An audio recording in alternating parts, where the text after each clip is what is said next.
to vote at precisely 7 a.m. when the polls opened.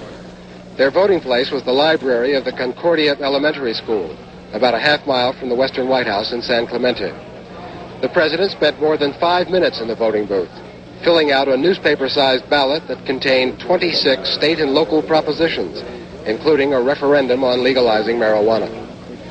Mr. Nixon carried his home state in both 1960 and 1968, and he's favored to do it again, with heavily Republican Orange County supplying much of the margin. After casting his ballot, Mr. Nixon gave presidential pens to the election officials. The Nixons then flew back to Washington for a family dinner with their 2 daughters and sons-in-law at the White House, where they'll watch the election returns on television. The president is also expected to show up at a victory celebration at a Washington hotel later tonight. This event represented a landmark of sorts on the American political scene. Richard Nixon has been a rather controversial part of that scene for 26 years, and he expects to be around for 4 more years. But this was his last appearance as a candidate for public office, and someday there may be a plaque here at this school to commemorate the occasion. Richard Valeriani, NBC News, with the president in California. This is the ballroom in Washington where the Republicans plan their big victory party, and the loud music already is underway. This is where both President Nixon and Vice President Agnew are expected later tonight.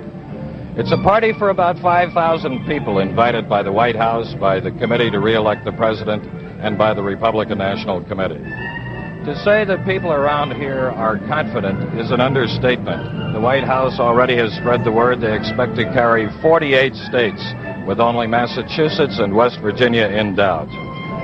I've been traveling with Vice President Agnew, and last night on the airplane coming back from his final rally in Richmond, Virginia, there was a chance to chat with some of the people who will be at this party tonight.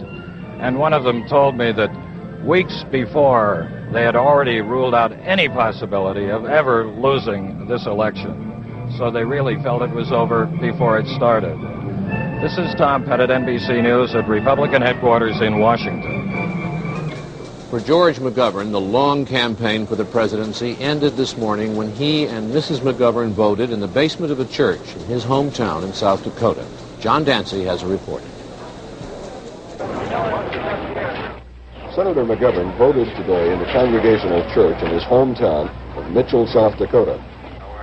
McGovern flew home to South Dakota early this morning after one last exhausting day of campaigning that took him all the way across the country, from New York to California. We wanted to bring him.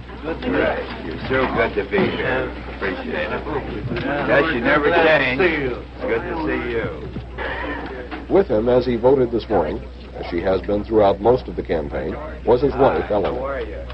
McGovern voted a straight Democratic ticket, said he thought he'd made a wise choice. He spent part of the day talking to students at his alma mater, Dakota Wesleyan University, before returning to Sioux Falls to watch the results come in. This is where 22 months of campaigning will end for George McGovern, underneath this rainbow in the Municipal Coliseum in Sioux Falls, South Dakota. It's here that later this evening McGovern will come to make either his victory or concession statement. At this point, most people are speculating it will be a concession statement because the McGovern campaign, by its own admission, is in real trouble.